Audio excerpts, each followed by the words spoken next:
Welcome back, everyone. Alright, I hope everybody's doing good out there.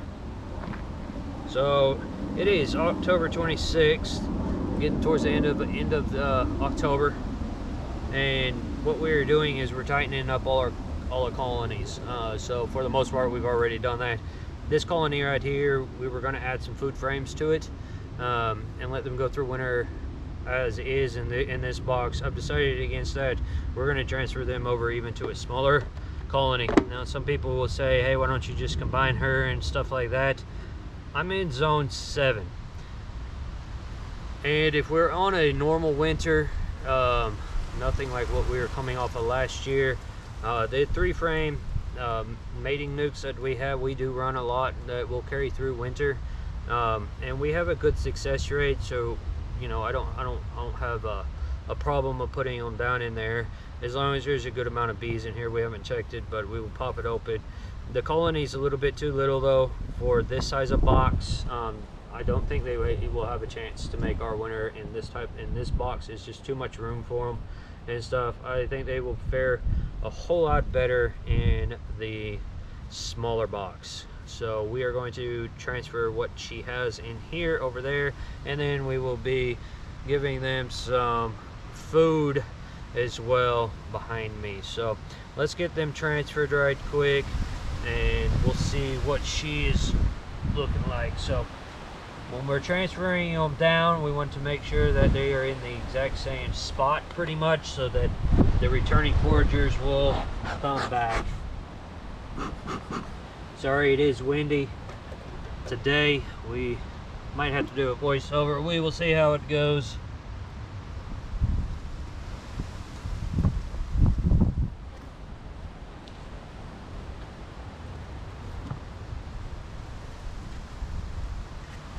Now these 3-frame mating nucs, they're just standard box that hold 3 frames.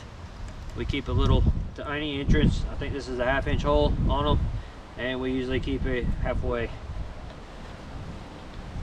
Our bottoms that we use, they have a lip around here. The reason that we put the lip on the bottom is if we are transferring queen cells over, we're not going to smash them on the bottom. So we use them like that. And the lid also has a rim around it, and most of our lids do, as this, like this, so that we can feed patties if need be. So like I said, this is all dry. Just shake the bees down in here. They have not filled these little combs up yet. I think they're only on 3. There's only 5 in here. I have a little bit of food here, but not enough to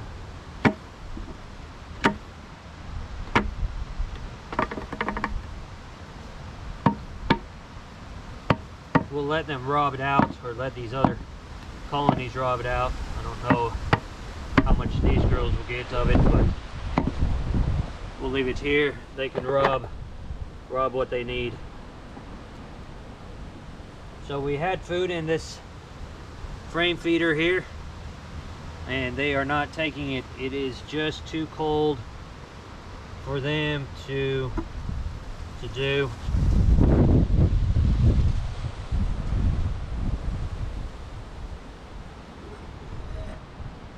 Hi, beetles.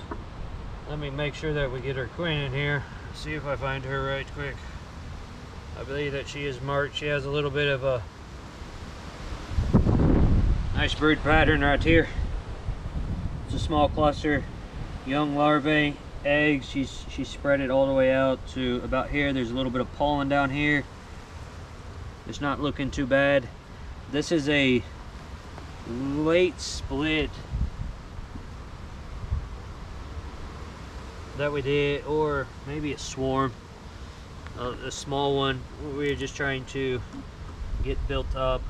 We had an extra queen. We put her in, and we'll see how they do.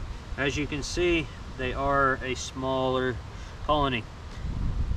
There is our queen right there. She is marked white. She is getting a little bit thin, but she still looks nice.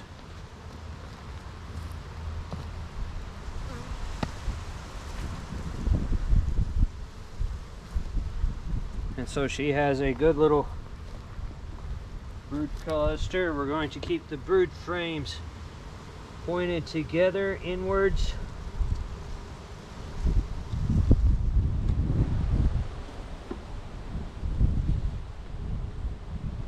And then they have some food on this frame as well.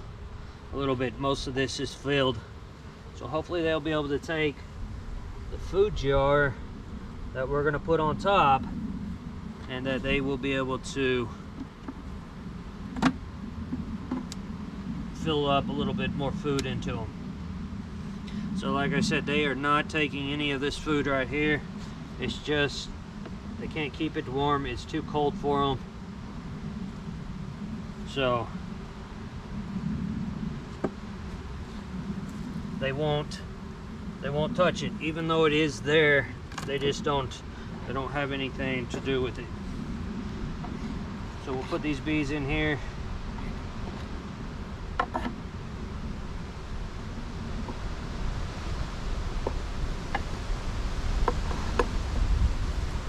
Put this off to the side.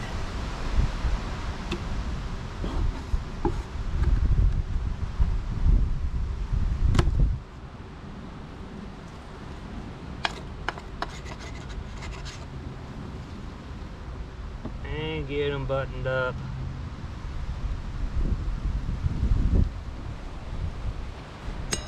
We have a food jar right here.